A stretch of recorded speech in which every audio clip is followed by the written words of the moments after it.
Good morning, everyone. Welcome to our Land Use Committee meeting this Friday, July 1st. Our agenda might seem short, but I think it's because we have a lot to talk about this morning.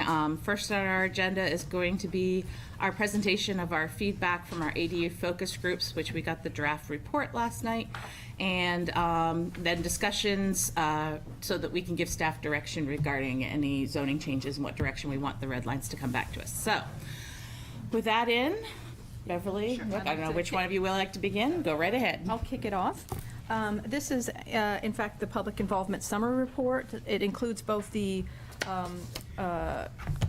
small focus group feedback, but it also includes the ADU direct abutter survey. It says director abutter survey, so there's a typo.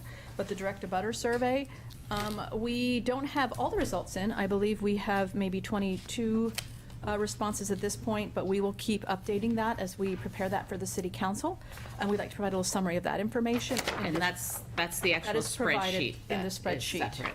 So some surprising results came through with that. So just to summarize both phases, and then I'll let Nick sort of go into some of the themes that sort of evolved in those conversations.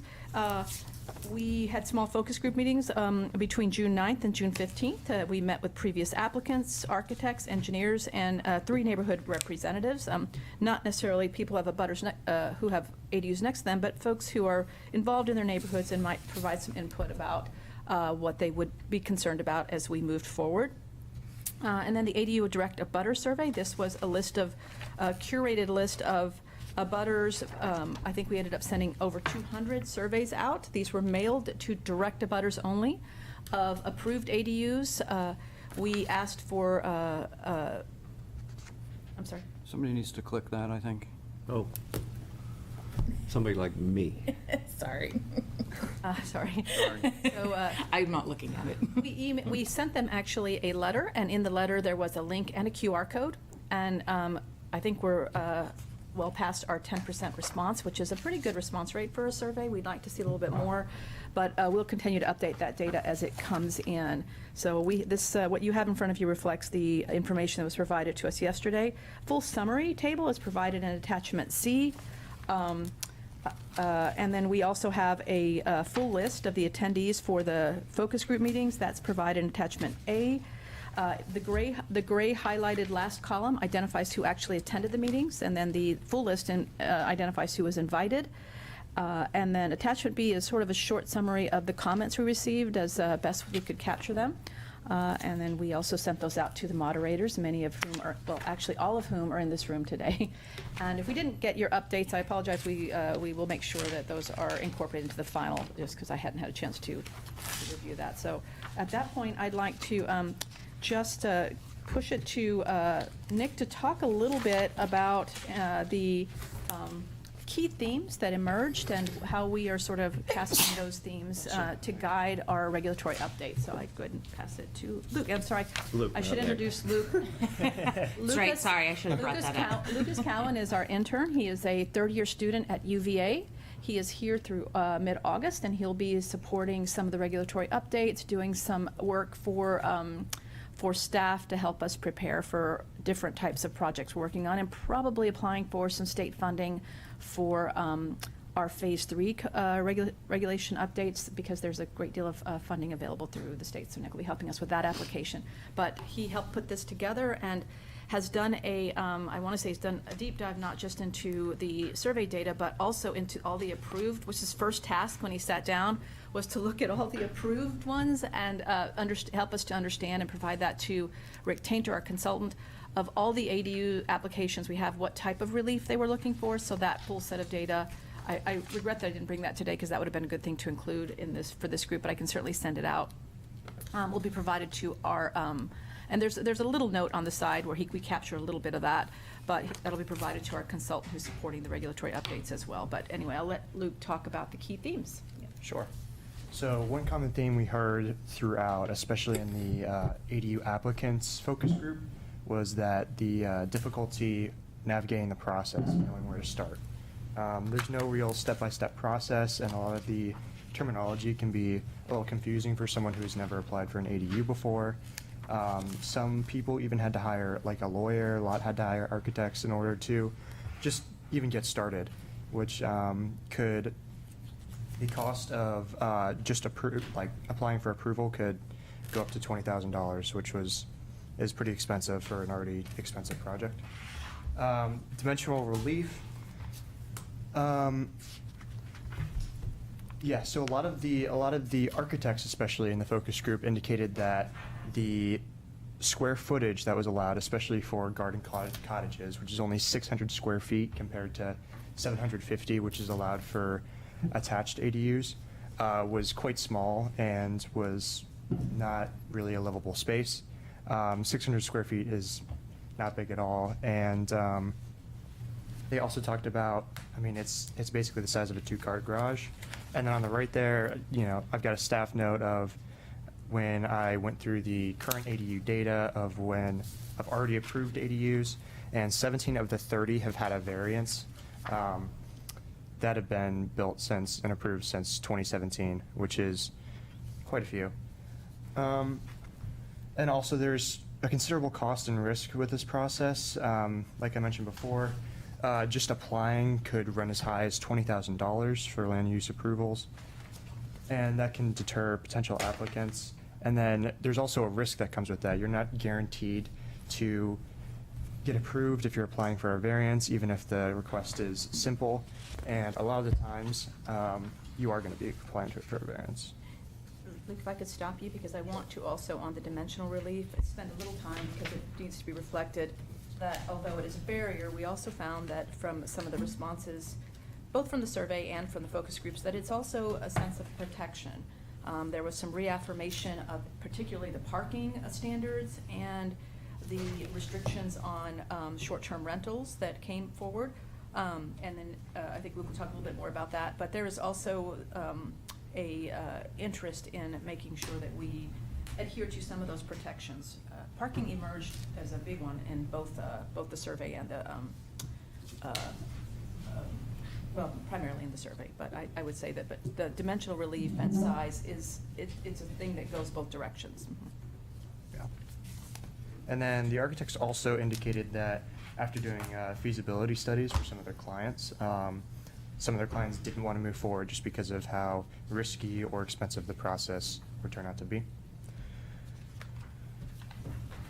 Next, I kind of touched on this a little bit earlier, but the terminology needs to be very clear. Some of the terms like subordinate to the principal structure and architecturally compatible are a little vague, and that can be bad not only for ADU applicants, but for the city if we want to enforce that code.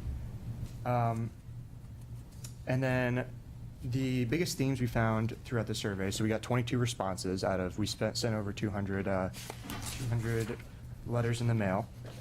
And the biggest concerns for these respondents were parking and short-term rentals. Especially short-term rentals was a lot higher by quite a wide margin at 77.8% when asked about their concerns of ADUs. And then when asked about relaxing restrictions, parking came up as the highest at 83.3%, and then next in was buffering and separation at 77.8%, and after that was compatibility with the neighborhood at 72.2%. So parking seemed to be a common issue in both these questions, and yeah, both the survey and the neighborhood representatives focus group both seem concerned about short-term rentals. Was a thing we saw as well. Just a quick note, if I can. The first table that's on, that's underneath item 5, that table, the question was a little different, saying if we were to allow these by rights, what would be the things that you would, which minimum standards are most important to you? So that looks a little different than the second table, which is of the potential impacts, what are you concerned about? So this is more of a direct question about their experience next to them, and or what they're worried about in terms of the ADU next to them. So one of them is, if we were to say these are allowed by right, which ones would you want us to be mindful of? And the second one, the second table is really, what are the things, in your particular situation are you mostly worried about? So anyway, those, I just want to make a distinction on those two tables. We probably should reverse them maybe. So the data we got showed 18 respondents. You had 4 more come in? Yeah. Did they change because it looks like data still reflects the 18. We may have used that, this reflects the most current, we can send you the updated. I think maybe we must have forwarded the previous batch, but yeah, we have 22 now, so there's one more. This should reflect, am I correct about that, Luke? Yeah, yes. And so also, abutters seem to be generally positive about ADUs. You should have an Excel spreadsheet in front of you which has all the specific responses. There's quite a few comments on there, but in general, most of the comments, when given the chance to write optional comments about the positive or negative impact of ADUs, 50% of the responses were positive, while 25% were neutral and 25% were negative. And then when asked if the abutters would consider building an ADU next to their home or converting their property to an ADU, 44.4% said yes, meaning that ADUs have had a positive impact to the point where even the abutters would consider building an ADU themselves. And there's a little graph there that from the responses we got. And again, if you'd like to take a look at the comments, there's quite a few on the Excel spreadsheet. The comment on number 6, that abutters are generally positive, that doesn't actually reflect what you show in the data. Most were negative. So if you have, so I think that what we have right, it's the second question, I think, that we're trying to pull off of, Rick, and it's basically, if you have an ADU next to you, have there been any positive or negative impacts? And if you go through that column, it is, I think we have 2 negative, and then some don't say anything, and then most are positive. We have three negative, 3 neutral that say neither, and then we have 6 positive comments. Well, on number 6, the header number 6, abutters are generally positive about ADUs. That's what I'm speaking about. You've got 8 yes and 10 no. So That's if they would consider building an ADU themselves. So that the statement doesn't fit the data. So abutters would generally not consider building an ADU. We might be Well, more accurate. I think this is probably the wrong table to put, and this is, I think, why we're having this meeting, is to kind of get this, make sure that it reads correctly. I think the question about whether you'd consider building ADU is a completely different question about whether you're having a positive experience with the ADU next to you. Of course. Yeah, so I think that maybe this probably is not the best table to have right next to this statement. Maybe pulling in a table that reflects the responses would be Yeah, better. when I see, Yeah. I'm a numbers guy, so when I see abutters are generally positive, and then I see the chart beside it shows negative, there's a disconnect there. Yeah, well, they're not negative about the experience, they're negative about whether they want to build one. So we should probably replace that table and put the actual table that matches that comment. So it's a good note. Thank you, Rick.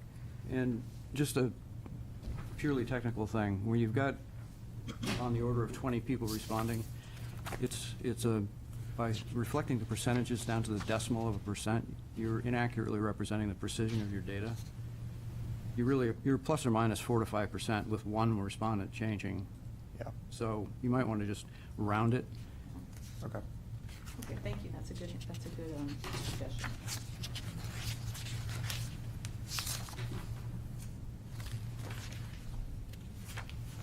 Yeah, I do think that question about the abutters, would they actually build one or not? I think there's a lot of variables that would go into that decision, cost. I wouldn't want to interpret anything that I shouldn't from that question. But the fact that half and half say yes, I think that's a very positive to me. The fact It's that, about $300,000 to build one. Yeah. $200,000 for Yeah. detached, and So then considering- $20,000 risk up front. considering that these people haven't built one yet, that there is a huge cost to it, and then they've witnessed, the impacts from their neighbor, and then they're still half, considering it, I would call that, positive. We'll replace this table and kind of get that cleaned up, yeah. And I think we just asked that to get a sense if there's interest out in the community. We asked that question of our architects and engineers as well. We're trying to get a sense is there pent-up, interest? Yeah. And I think what we're getting, looking at this table, I think there's some pent-up interest, and I think we heard from the architects that, as they run through the process, sometimes they lose folks. We did get some comments from both groups that the upfront risk, some of the engineers do some feasibility assessments, that's a common thing. The engineers would primarily be working with folks who maybe had some sewer issue, it might be not on city sewer, it might be on-site septic, and so they might be called in. So they had a different experience, but did have some experience in other jurisdictions. I think the architect group was a pretty interesting group, and the applicants, I think, really were an interesting group. Yeah. One of the engineers actually said that it could cost $30,000 to go through the process, so. Oh, I have to go back and grab that one too, because that's probably, And were you going to take out the names associated with the comments? I thought we did. There was 2 comments under the, I circled that as well. At the top of one of these pages, there is, it's just first names, but. Yeah. Okay, those should have all come out, I'm sorry. Yeah. Yep, I'm It's sorry, those, Under the engineers, yeah. we will remove all those. Number 2, just has 2 first names. I circled that for those to come out. I will get those removed before they go to council, they should have all been taken out. Can we look at the wording under the state regulatory context? I just think I understand what the meaning is, but I think it reads really awkwardly, and I think this comes directly from the state language, but I think we could put it more into plain context. Maximum ADU size may not be smaller than 750 square feet. When you put maximum and smaller all in the same, it's like you're doing almost a double negative. Right. Can we just make it more positive so it's a more direct language as to what the actual intent? Absolutely. I think Sure. that wording would be a lot better. Under Phase 1 public involvement, number 3, we have public meetings and public hearings at which time additions input, it should be additional input, Okay. will be invited and will be helped. That will make more sense. And if it involves an addition.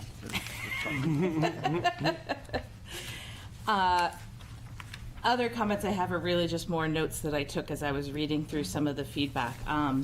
Since the 4 moderators are here, I thought we could each start by talking about what we sort of took back from listening to each of our groups. I really felt like I did the architects for the record, and I really thought that the cost, the time, the restrictions, and those barriers of having to get variances and the restrictions that we put on it were some of the biggest takeaways. Although in trying to glean out of these people, what other jurisdictions could we look at to really get an idea of what maybe somebody else is doing it better, they were like, hands down, no, you guys are doing it better than everyone else. So that made me feel like, okay, at least we're going in the right direction, right? We can improve on what we have, but there wasn't a whole lot out there that they could point us to looking at something that would be better or more helpful to what we have now. So with that said, we don't have a whole lot to go on. And they were super excited that we actually asked their input. That was, because I feel like they're the ones on the front lines talking to people trying to do this, so they get the best idea of how to get things back to us. So I do think that we need to really look at, how we can possibly lower those barriers as we're looking at redlining and getting the code, adjusted. And I thought one of the most interesting aspects, which I think we should definitely explore, I don't know if it's possible or not, but pre-approved plans. That was brought up by someone because they do it out in Seattle, and Seattle's nothing like us, but at least for, a specific square garage of 2 or whatever size cars, that would be the right size, or a specific sort of, could we have some laid out plans that if you do the plan specifically we've already pre-approved, you have a floor of your house that's the right square footage, and it's not maybe going to work all the time, but I thought at least let's explore it. Let's put some thought process behind it, because if you go by a pre-approved plan, then obviously you wouldn't need to get a lot of the approvals. So I thought it was an interesting concept. I don't know if it'll work here, but I know there's smarter people than me that can tell me whether or not it would work. One thing that ties into that, it came up during the engineers' discussion, was the idea, if it's a staff administrative review, basically, to allow this, then you're cutting out public input. So if you had a set of pre-approved plans that went through a serious public vetting process, where this set was pre-approved, had a bunch of public hearings, maybe neighborhood meetings, to make sure everybody knew, if your neighbor wants to do this, and only this, in this way, maybe that could have an easier path, versus something new that hadn't been, the architect wants to have some fun, well, we want to have a public hearing about that. That could be a possibility. I wonder if we could get some, some of that state funding for developing some of Right. those. There's quite a bit of funding available, and that would be a good process, yeah. I think that would be It has- worth looking into, because they are, some of that money that the governor set aside is supposed to go to helping communities, create zoning that would be more, and that would be a perfect process. I was on the housing interjurisdictional team for King County, including Seattle. It was a process. It was a process for them to, I don't know that it was a huge public involvement process, but they did hire architectural firms to help it wasn't, I don't recall it being a big public involvement process, but it was a process where they hired, obviously, consultant support to get those pre-approved plans. It wasn't moving the bar in a huge way there, but I find that we have a development pattern that seems to be more welcoming to ADUs there. It was about $300,000 pre-pandemic cost for ADUs in Seattle. Yeah, I looked at their website, and it seemed like they were mostly detached ones, that they had plans pre-approved, that, basically a tiny house you could put in your backyard. But at the same time, yeah, I don't know if what exactly they did would work, but I think we could look at something along those lines, whether it be maybe not a full blown-out design, or just, you have to have a structure that has these set criteria as part of it. It's no more than this big, it's whatever. And I think then the other things that sort of were brought up is, could we lessen like setbacks or existing nonconformities, right? That would allow it to go forward. If it's already existing and you're not making it better or worse, would that be something that we could change the code to allow? So those are some of the things that we talked about, and some of the things that stuck into my mind, but I don't know what. I did the applicants, and it was interesting because our group on some things really felt the same. One of them is a very clear guideline checklist system. You know what I mean? To not go back and forth between, Like a handbook or something. like a handbook Yeah, between handbook. inspection departments and planning department. A really clear, step by step. Once this is done, this is the next step. Once this is done, if you fail the step, you go back to step G. Assistant Mayor Kell, you might remember somebody said it's like hitting a fly ball to midfield. Yes. I thought I need to capture that comment maybe in here. Maybe we will for the council meeting, Yes. because they did say it was like hitting a fly ball to midfield when they start talking to the city about how to do this. Yeah, and then we also had a gentleman in our group who was a builder and said, I had no problem doing this. I knew what to do. And so, I took that back, and I think a lot of the group took that back, as we need to, again, make it very simple guidelines for the average Joe, as someone, I think, said in the comment. Perfect for Joe. I know, right? I think too, generally speaking, I think it would be good too to have some type of general cost analysis when somebody goes to the city website or looks at this guideline. Hi, on average, we're finding people are spending $200,000 to $400,000 on these, and I think again, you'd weed some people out right away. I think that publicly, when we talk about ADUs, while they sound great, there is a huge expense to them, and not everyone can afford that huge expense. And so, as you said from the beginning, it's $20,000 to $30,000 up front to just With no guarantees. but with no guarantees.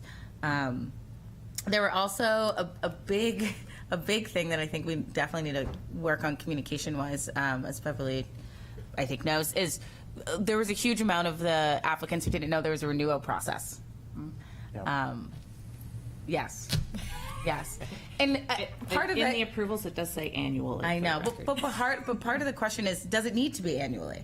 Can it be biannually? Can it be every 5 years? Or can it be like some kind of recorded restriction that we? Yeah, I think yeah. that as a staff, we've talked about that as being, I think Nick even talked about that. That might be a cleaner path forward. Mhm. But overall, it was really funny. We had a person, an attendee in our group, who was also an architect. And so it was interesting to see their, double side of it, because, they had questions about what codes we were using, which ones the state had adopted. Some of them were, a decade prior and hadn't really been updated on the state level. So that was a really interesting surprise, I think, to hear that.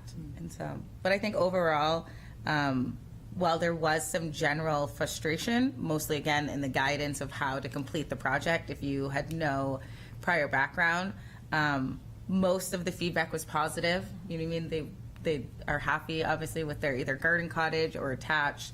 I feel like I found the majority of these applicants were not doing it to bring in income.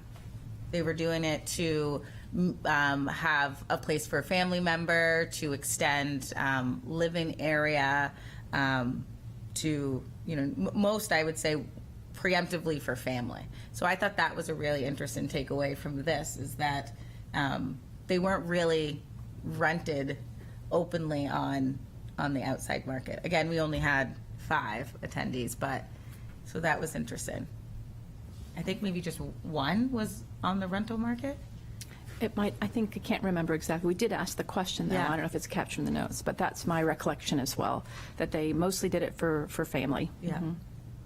And seems to be that some of the comments that we received from the people who have a butter saying it's a great option for family and for affordable housing for family, and yeah. Yeah. I had the neighborhood representatives, and we had good participation. There was concern that a lot of times a variance is needed, as you mentioned. I think some of them, ADUs that were abutters, were concerned that they were too big after their variance or after the interpretation by the planning board, or and I know a lot of the, we mentioned, you know, talking about building for a family member, but then it was brought up with concern, what would happen after that family member had passed, or, you know what I mean, like what would happen next? Now, is that just an ADU there that would become a short-term rental or something like that, you know what I mean, and how we want to be aware of that. It was also expressed that they want to make sure that it would fit the neighborhood. Sorry, my notes. Fit the neighborhood. I mean, traffic was mentioned, parking, drainage was brought up. That was another thing. I've actually experienced that with just dealing with residents in Portsmouth, that I know that has been an issue in some ADUs. When you say drainage, is it because there's additional structure, or there was Additional change? structure and their additional, like, non-pervious surface. So then it creates, you know, maybe a backyard where all of a sudden now the neighbor's getting all the water.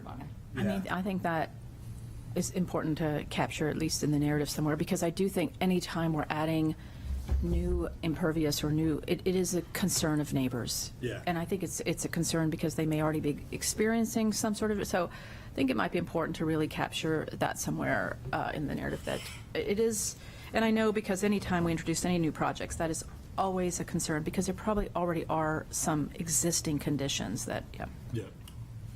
And I do know some neighborhoods don't drain well, you know, I mean, as is, so you start adding more, and then it just exacerbates the problem. Yeah, it was brought up that there was one 400-square-foot building built, a four-car garage, and it was approved based on the interpretation of the ordinance. That was one of the ones I mentioned about being too large and then requiring variance and everything. Short-term rentals a concern. Architecturally be consistent in the neighborhood. And it was expressed in some neighborhoods that the lots are too small, that like it really wouldn't fit, but. So when you say there's concern the lots are too small, like that they shouldn't have one because the lots are so small? Yeah, I guess or- because the density is already too dense, yeah. That was my, at least one way I. And Rich, maybe I misunderstood you. One of the neighbors said, or one of the people said, a 400-square-foot one was too large? 4,000. They said 4,000, 4,000, actually. 4,000 1,000, okay. over a, Yeah, 400 is not. Smoke, yeah. yeah, over a 4-car garage. Yeah. So, yeah, that was eye-opener, yeah. but- I think we put a staff note in there that actually, the unit size actually was not greater than 750 square feet. Yeah. Well, without a variance. The lot size thing did come up during the engineers' discussion. They felt, from their, dealing with their clients, that maybe the lot size requirement was too restrictive, and that maybe there shouldn't be a requirement for an additional half-acre, acre, whatever it might be in a particular zone for an additional unit. I made a note while folks were talking, and it goes back to the earlier comment about possible pre-approval. There's a different way to structure zoning, which we don't really have in our zoning right now with performance standards. So you can set up a series of standards which can include drainage, you know, anything you think of, vibration, noise, parking, traffic generation, whatever. If you do not exceed certain thresholds, you go through the easy path. If you exceed one of those, you go through the more difficult path. You exceed 3 or 4, you've got a problem, and you're going to have to go to the ZBA, and you're going to have to do a whole bunch of things. Because In this case, performance zoning is, I think, a direction that we probably, I think we are migrating towards in this discussion. And the other thing that helps with performance zoning is certain things like, off-topic but related to performance zoning, is electric vehicle charging stations. Something like that, it wasn't contemplated when the, I'm going to call it a form-based code, character-based code, was adopted. Things change quickly, and, nobody was thinking about it, so it's not in our ordinance. The way our ordinance is written, if something isn't specifically noted, you could have a problem with it because it's not listed in the list of permitted things. Performance zoning says, well, yeah, maybe we can list certain things, but we can also say anything that doesn't exceed these thresholds is also allowed. And then you don't have to do variances to have certain things allowed. So that's a possibility that might help with this discussion. That said, I'm really concerned about creating a situation where if we don't do this very carefully, staff's going to get a lot of pressure behind closed doors from high-powered people sometimes to approve something that wouldn't happen necessarily in a public meeting. So I think there's a tension there. Have to figure out if it's a pick a size, an agreed-on size with a building design that everybody has agreed to, have gone through the vetting process, that should be allowed, I think. Personal opinion. I think if we have a good, clear checklist, I think very that's the positive thing that performance zoning offers, is that if you can, I don't know that we're arriving at a place where we're going to open the gates completely. But I know that our charge just, is to make it easier. That was the charge of the city council, to remove barriers. I think there's some obvious barriers, but as we remove those, implementing some performance standards as you remove those, to say, if you meet the dimensional requirements, if there are 5 or 6 things, then that we are capturing they're important, to the community, then that would be allowed by right. So I guess as we move towards that, pinning down what those important things are, the survey's been very helpful, and I think public input will continue to be helpful on this topic.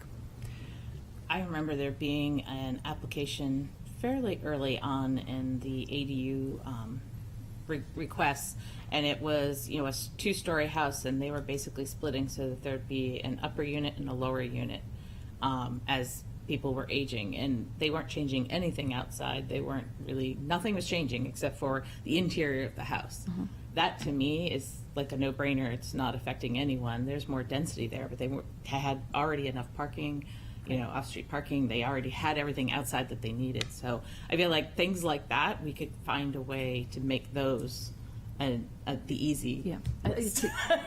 The attached ones, also the new ones, we had one that went to the planning board not too long ago. It's part of the structure, and it is almost indiscernible from the structure.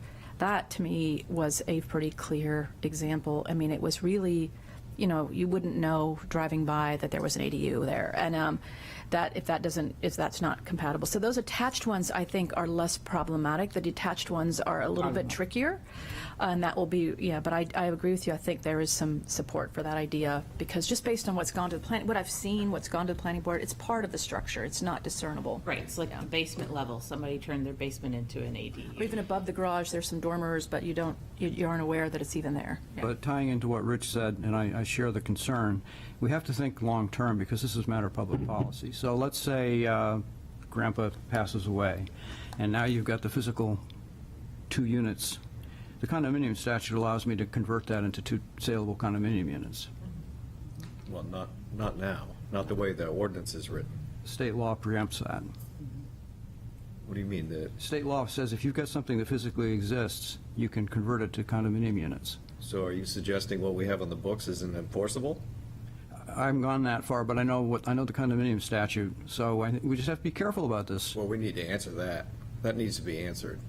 Okay. Because obviously the presumption everybody is making, perhaps erroneously, because I've never heard that point before, It goes against is our that zoning. you cannot condominiumize an ADU unit. Yeah. If that's been precluded by the legislature specifically, great. I think It it has. has. It has. Let's confirm So it. now we've got two statutes that conflict with each other, not surprising, that's happened before the legislature. But whether that particular loophole exists, I think we do have to think long-term. When it's not family, what happens 5, 10, 15 years hence? Is it something that is being used as a device, you know? I'm almost positive that that was one of the state requirements when it first came out, is that these are approved specifically under the ordinance for accessory dwelling units and cannot be condoized. I believe that was in the state model, I call it, the model zoning that they put in. Because as a standalone unit, it violates all our zoning. And I don't think they wanted them to be investor-owned. They had to be Because they are one two unit. units. I mean, There's 2 units and one has to be occupied by the owner. That is also another state level requirement. anyway, that's good, though. So anyway, my point was just picking up on what you said, just whether that is a particular issue or there's something else out there, we just have to check to be sure. Because it's beyond, you know, the immediate applicant who we all perhaps know and like, and they're going to do a great thing, but what happens 5 years from now? Right. No, that's what we have to think when.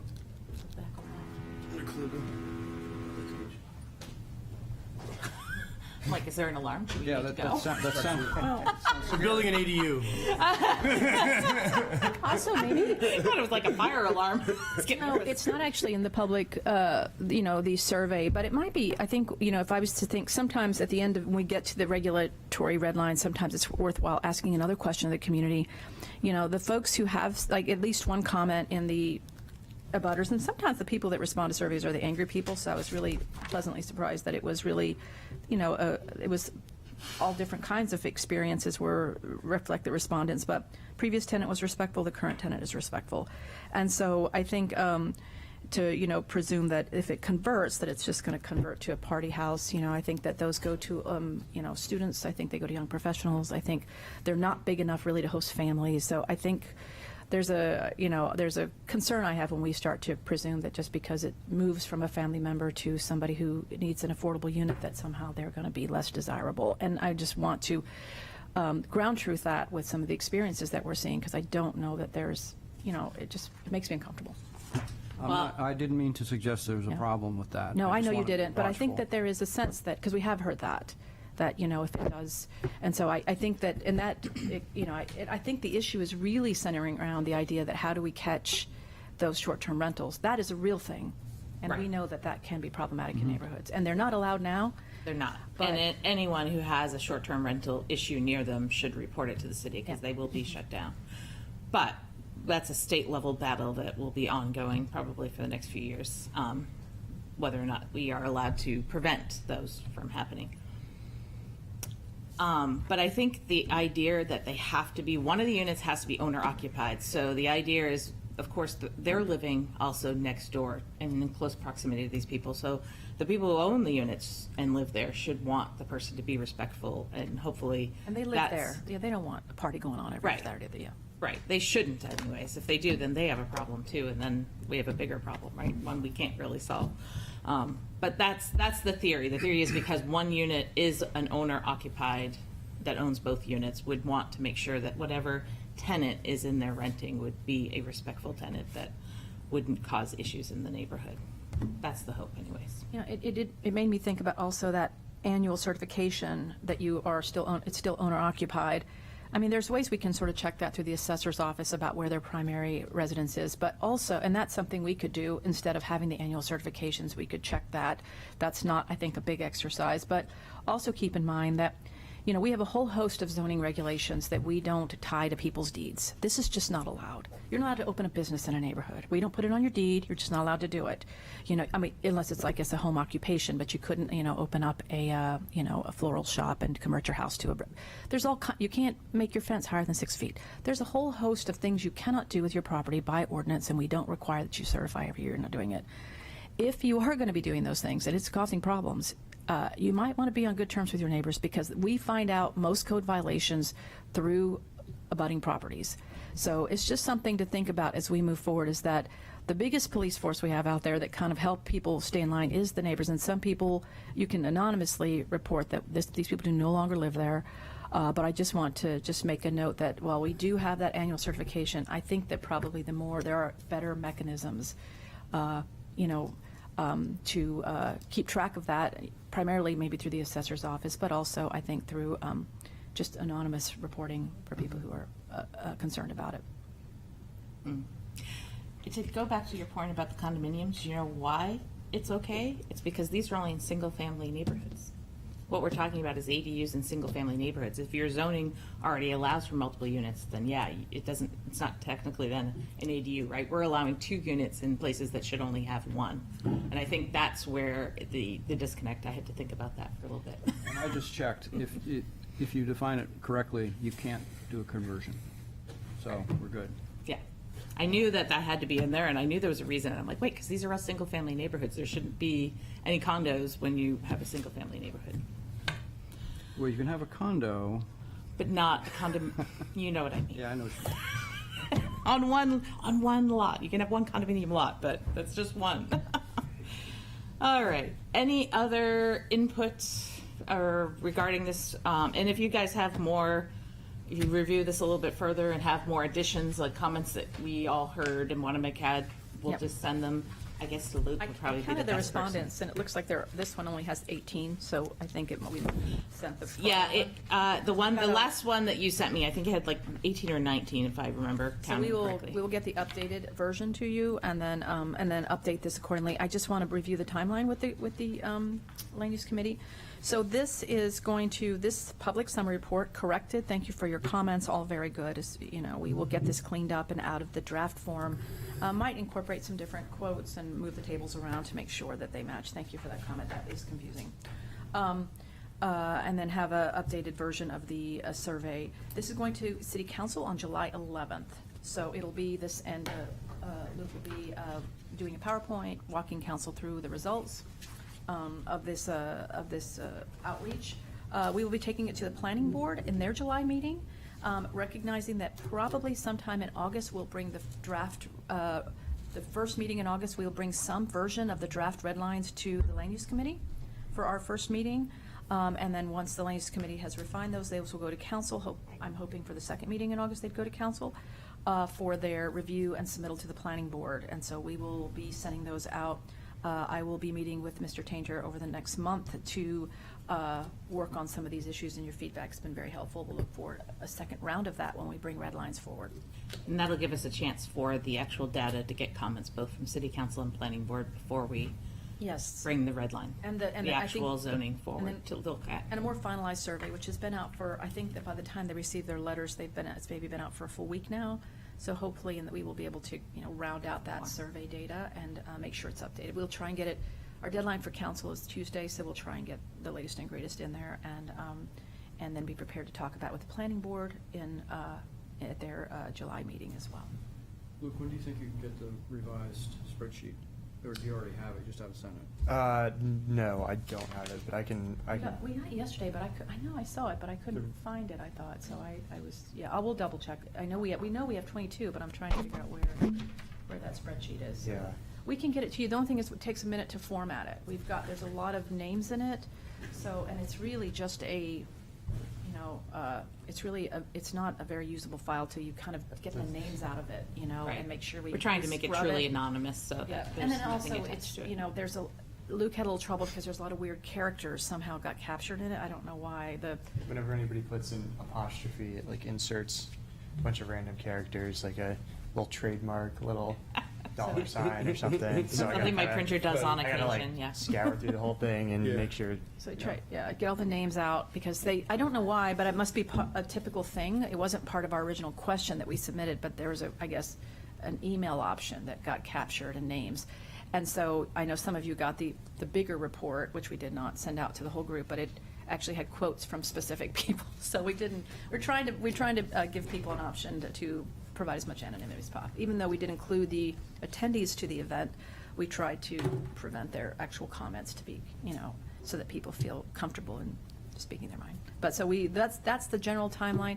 I'm hoping that we will have it out of council and to the planning board by September, which I think is is a reasonable timeline. I don't think it's going to, unless I get different direction from this committee, I don't think it's going to open up the floodgates, but I think there will be some things that we might all agree on, make sense, and that those should be moved forward without as much process. What exactly are you thinking we'll have finished by September? I think it'll be out of council by September. It'll be to the planning board by September. Is my As a hope. recommendation to do something about it? Mhm. The red lines, I'm hoping to be out of council by the end of August, that we can take the red lines to council and that they will be comfortable with sending those recommended changes to the planning board. And so I'm trying to move into zoning, possible zoning changes. Are you going that step, so we're including performance criteria by September, or we're talking about getting this So, survey data I mean, it's finished? not a performance zoning code, but I think in this case, as you try to maybe potentially identify situations where the CUP would not be allowed, because that CUP is pretty hard bar for every single one of them. If there are, let's just, and I don't know, because I haven't sit down and talked to Rick, and Rick's been doing a lot of studying at the state level, and also I guess there's some state experts on ADUs that he's been sent us some information. But my feeling is that there are some, for example, and I don't know this would be, but this would be an example I think we're all talking about in this meeting. If it was attached, if it was indiscernible from the, structure, if it, we would have to provide what criteria that would be. There's the internal doorway, all the things that we would say, if there's a separate driveway, there's no dimensional relief, all those things, then maybe that one would have a shorter pathway, because it seems to be that those make the most sense. The attached ones seem to be less problematic than the detached ones. There may be, if I get direction from this board, some instances where detached might be. The problem is always that, compatibility with neighborhood character, which is a hard thing to define. It's almost a case-by-case basis. And that might be a different kind of, but maybe the criteria for review would look a little different for some of those. I don't know. That's a hard one. The architecturally compatible, a little bit easier on something that's part of the house than something that's detached from the house. The garden cottages, there might be some changes in looking at some, since we do have so many garden cottages. We did hear, you might recall from the architects, they said this is not a livable unit. We have to go, and we have a challenge before us right now about, not a challenge, but a question about the, making sure that that language is very clear about if we do, when we do allow it to go big, to a little bit bigger, what the, expansion criteria might be. Well, because one of the comments that I'm now just remembering is that the size made it very limiting for ADU capabilities. And I'm talking accessory, like for somebody that is handicapped who needs the bathroom to be a certain size for wheelchair capabilities. So whether or not you could carve out, an exception on size based off of the need for the intended use, that it's meant to be for wheelchair bound or mobilely challenged, however we want to word that. That might be some sort of exception that could be made on a case-by-case basis, but that wouldn't go down an easy route, right? That would probably have to go down another route. And it's like, okay, it needs to be bigger because the doorways, the hallways, everything needs to be slightly wider to be accessible for mobility challenged But individuals. aspirationally, are we looking at trying to have a multi-tiered process ready for discussion, perhaps vote in September? Is that the goal? No, it's coming it's coming to the planning board for their first review in September, is my goal. Mhm. Okay, so we'll kick off the process with possibly a multi-tiered process like we're talking about, of having easy, medium, and perhaps hard. Yes, I think that. That's what you I mean by can- multi-tiered. I'm sorry, what you can expect is that, right now, they all go through the same gate.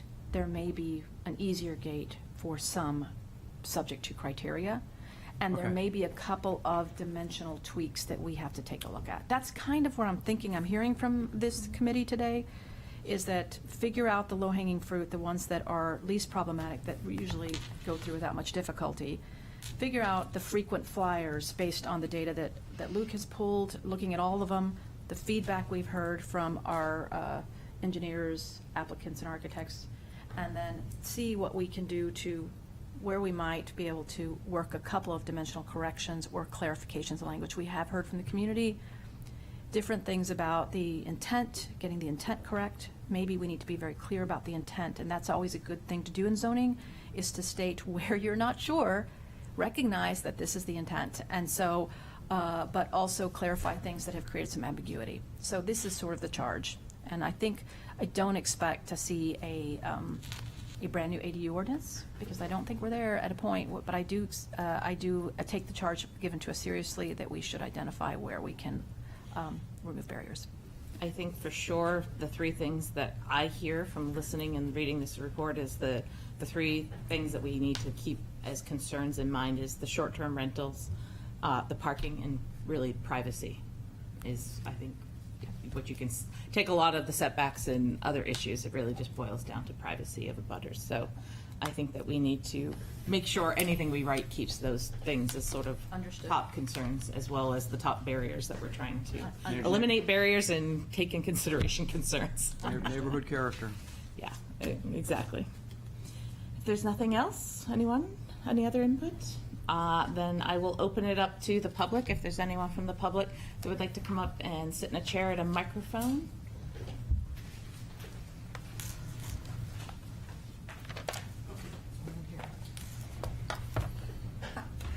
Good morning, Elizabeth Brader, 159 McDonough Street, property owner. I don't believe we have a single-family home only. Am I wrong? Nick would know this. I think almost all the zoning we have for single-family homes includes up to 4 units. Is that correct, or am I wrong about that? Except for the outlying districts, the rural districts. Okay. I believe the SR A and B are single-family only, no two families. No 2 families at all. Okay, I wasn't sure. But it's about not much of the city, Yes. that area. Yeah, I was going to say, I don't think it's much. I have a concern about non-conforming uses and including them into the package of I like the idea of the performance standards. I think that's kind of what we talked about before, and kind of saying, this is, if you pigeonhole exactly into this, then you can do that. I like that. The administrative approvals, I think it should still allow for some public input somewhere along in that. I think that's key. I think you could, I was thinking of like the HDC has these administrative approvals, but there is an opportunity for public input. So that was one of the things I thought about.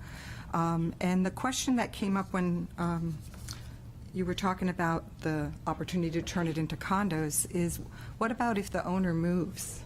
You know, you build the ADU and then the owner moves. What does the ADU turn into? And You mean if they sell it? yeah, if you just move out.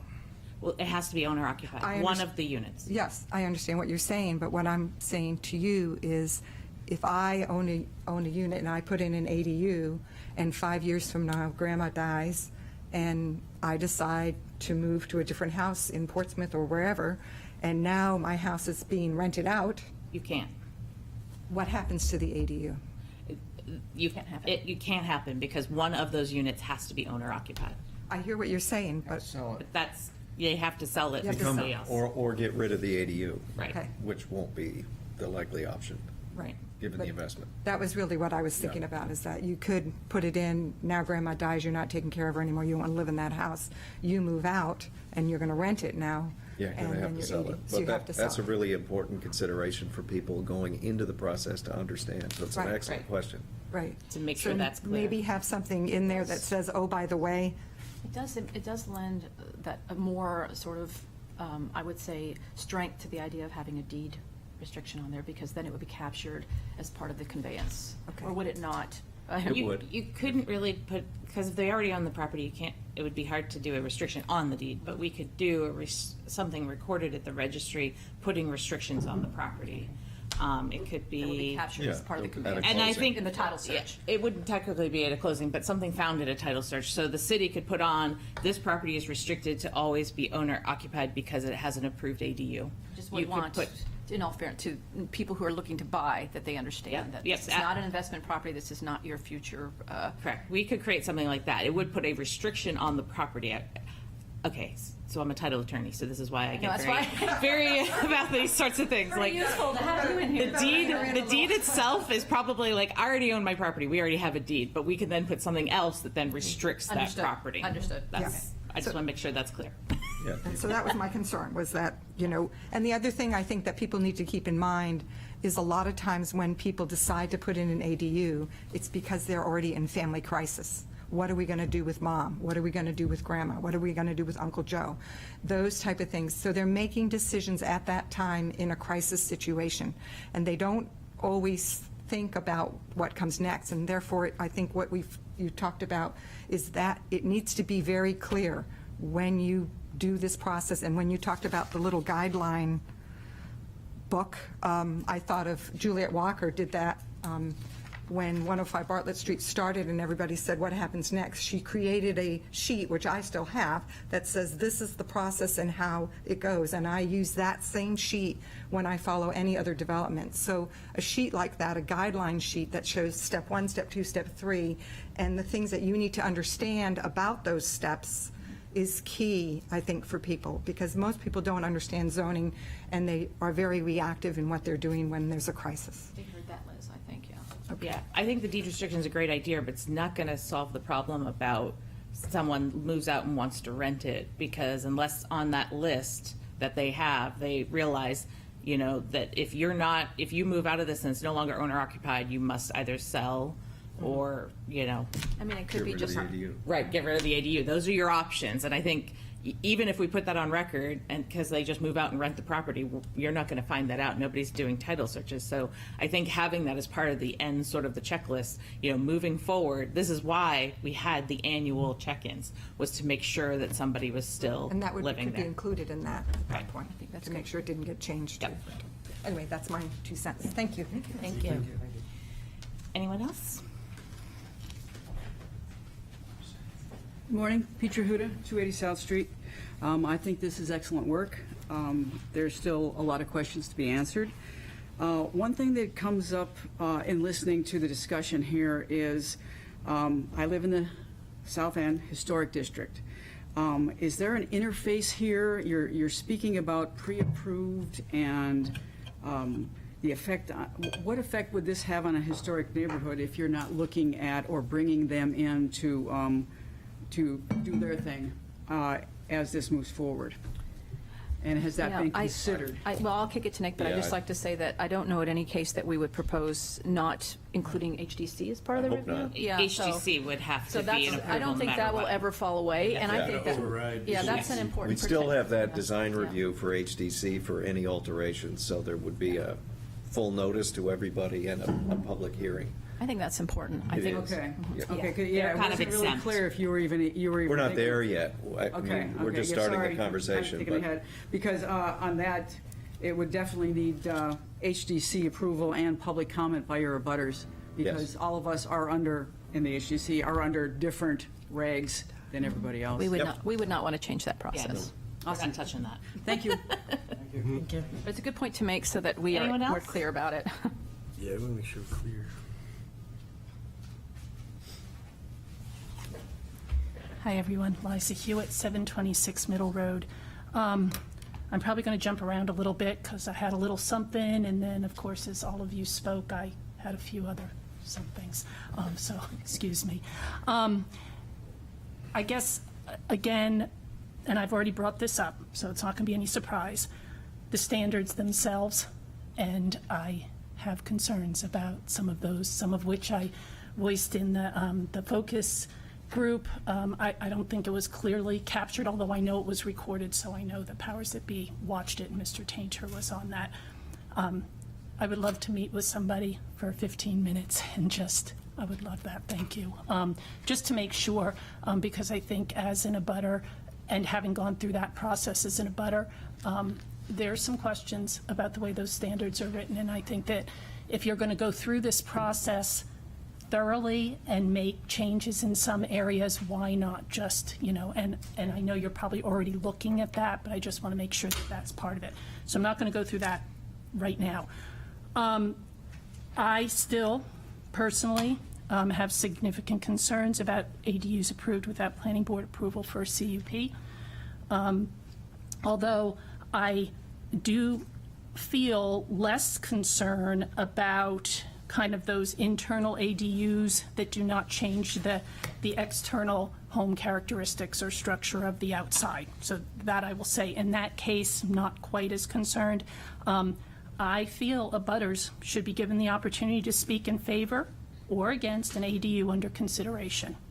as an ADU will potentially impact the quality of life, potentially, may not, but there were some people that made comments about that on the surveys. The quality of life of the surrounding properties, I think it's very important that the city continue to require CUPs for ADUs as a whole. So some of my thoughts from what I heard today. So I heard from somebody who called me and said, what is this letter that I got? She didn't get it until Friday, so you may not be getting responses. It was a weekend, now we have, this 4th of July thing. So I think the timing wasn't great. I did not receive a survey. I think that we captured not all of them, but as many as we could. I think, Liza, in your case, because I knew I had heard from you as a direct abutter, I already had you in the Zoom meeting. Yep. I feel like it would be sort of double response, so I think in that case, that's probably why you didn't get it. And I guess my feeling is just that I have others living in my home that were not able to respond, that, as you probably imagine, had some thoughts as well. So anyway, it would have been nice to get that. I did not. Maybe I could get it from you and pass it along. Yeah, and I think also, in some cases, I think there was at least one other that I left off, and I know that there's no active litigation, but also it's hard sometimes to separate all the feelings that are enveloped in that litigation from the actual sort of non, I'd say, separate that out from the actual experience, because I think, either if it's gone poorly or the relationship's deteriorated. So I am glad that you participated in the Zoom meeting. I don't have any problem sending that to you as well, but Okay. I just want to, I think there was to be transparent, I just thought, well, we kind of got that abutter already, has reflected in the Zoom meeting, and so I felt like that we had heard your voice, so I All right, apologize. well, I'll get that from you afterwards or later. So, no DADU applicant included in the focus group? Is that right? I don't think we've had that many of them. They were invited. Okay. Yeah. There's not that many on the list of ADUs. Detached ADUs are, garden cottages are pretty popular, but Okay. just detached, completely. Well, I just ground wanted to up. I note think that, it's and the- that might be worth noting somewhere in your information. I absolutely can make that note. Yep. Yep. It should be noted too, and Liz may have heard it differently, but for the three of us neighborhood reps, there was no one that said they were in favor of building by right, and I think that should be noted, since we are, in the neighborhood. All three of us said that they did not think that should happen. I also think that, I agree. I think that the process needs to be made more clearly understood, that it's not necessarily a matter, I didn't hear you say that the powers that be or the engineers were saying, we don't want to go for a CUP. They were saying, it's not clear. It's not clear, and I would like you to take that path first before taking CUP out of the game. I'd like to see you try to make that clear for people, and that may do it. And then they may feel more comfortable about going for that CUP. I agree with Rick on kind of how he proposed that the pre-approved plans. I think that might be a way to kind of get around some of the CUP with that kind of thing in specific situations. I feel really strongly that annual renewal process needs to be kept in order to make abutters comfortable. I think 5 years is a long time, and I think you're not going to have a lot of trust with that, and it's fine. I would be one that would come to you if there was a problem with my DADU next door, but not everybody feels comfortable doing that, and people just don't feel comfortable coming to the city and saying there's a problem next door. So I really think that needs to be followed. And again, I'm just gonna bring this up. I brought it up at the focus. I think I want you to be really clear about your intent of why you're doing this. I heard during the election that there were candidates that were talking about we're going to look at building ADUs by right, and that's going to make it easier, and then we're going to increase the housing stock. But now, sitting here today, I'm not hearing that that's what this is doing, that people have built these for their parents, that these are family. So what is the intent of going through this process and of making this, what you're looking at, easier, which is not a bad thing by any means, but are you thinking that this is going to bring mass numbers of apartments onto the rental?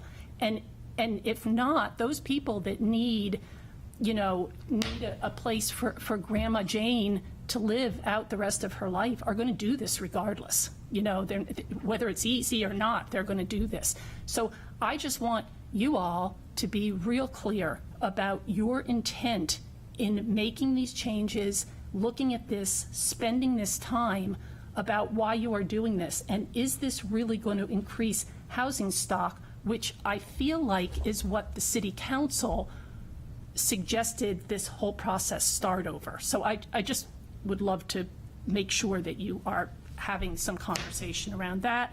I would love to see in the standards, it never really occurred to me, and maybe now I'll find out that there is a problem with this in DADUs. Is it possible to require some kind of drainage study for a DADU to make sure in the standards that something's been done to look specifically at drainage, just like you look at height and you look at, the characteristics of the way it looks. I don't know whether that's right or not. And I like the idea of a deed restriction. And thank you so much for listening to me once again. Thank you. Anyone else? There's no one on Zoom. Unless any of you guys have anything else to say, I will adjourn the meeting. I'd like to thank everybody for the feedback. It's awesome. My first report, and